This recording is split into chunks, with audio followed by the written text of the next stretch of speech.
আসসালামু আলাইকুম। আপনারা দেখতে পাচ্ছেন আমরা কি করতেছি, গরমের ভিতরে খুব ক্লান্ত। পাশের বাড়ি গাছ থেকে জলপই নিয়ে আসছি।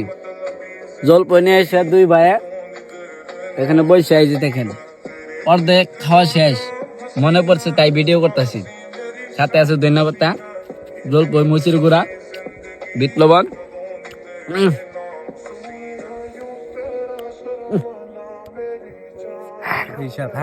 সেই সাথ আছে ধন্যবাদ,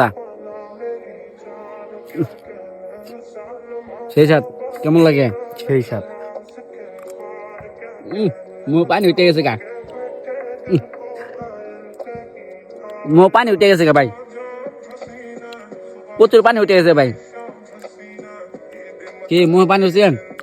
সেই সাথ ভাই। প্রচুর পানি উঠছে গা ভাই। পানি উঠছে গা, প্রচুর স্বাদ, কিন্তু দেখা আপনি প্রচুর স্বাদ।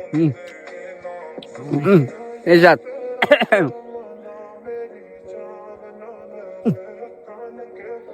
ভাই, পানি উঠছে গা ভাই, সেই সাথ জলপই। সবাই ভালো থাকবেন। আপনারাও গরম যদি হয় আপনাদের এলাকায়, আপনারা এই বুদ্ধি করতে পারেন। পাশের বাড়ির গাছ থেকে জলপই না, মুচির গুঁড়া, বিট লবণ, ধনিয়া পাতা খাইয়ে দেখেন কেমন লাগে, সেই স্বাদ লাগবে। সবাই ভালো থাকবেন। আল্লাহ হাফেজ।